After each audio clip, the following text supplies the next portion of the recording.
and you're going to want to have sex with me. Like this is what happens in courtship, guys. Is courtship is, I treat you a certain way, you want to treat me a certain way, and there's this built-in system. Well, it works in the reverse as well, unfortunately, and that's who ends up in my office. Is it becomes, well, you're constantly at work. Well, I'm constantly at work because you make financial demands on me. Well, I make financial demands on you because I'm unhappy. And people are hitting all the wrong targets.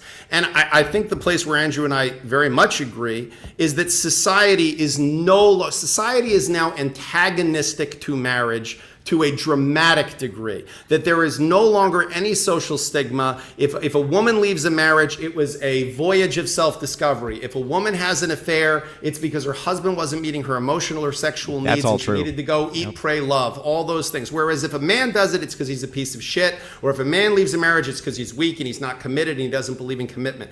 There is an absolute one-sided thing happening here. And again, until women buy into that concept and say, hey, wait a minute, we should be, as sisters to other women, saying, hey, you're treating this guy like a schmuck. Of course he's not going to treat you wonderfully, and then you're going to be unhappy, and you're going to find another guy, and then you're going to start that same cycle all over again with them, when in fact, what you have at home, you probably could make it into something really nice if you treated him better, and then he might want to treat you better, and there can be this positive spiral. Again, not in every relationship. Sometimes people just make bad choices. But that is the incentive system that has to come into play, and until it does, I think Andrew and I, one of the rare places we very much agree here is that men should probably refrain from getting married while the system is lopsided in that fashion, and until there can be some structure of marriage that creates incentives on both sides and that maintains those incentives on both sides. I mean, the community that Andrew is talking about. I feel like I've changed your mind on this.